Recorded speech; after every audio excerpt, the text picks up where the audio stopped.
Hi, I'm Mateusz and I graduated from the Winter School on EU Policymaking at BSOG.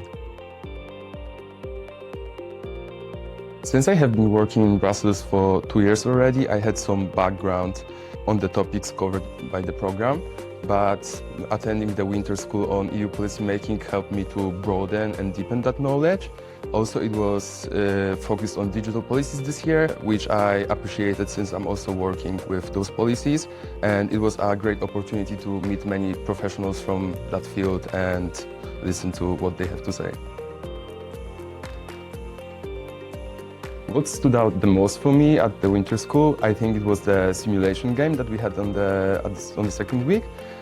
I can't imagine a better way to actually introduce the legislative process and show how things work in practice. And for me, being in the middle of the simulation left me without any doubts on how actually legislators and institutions work on those files.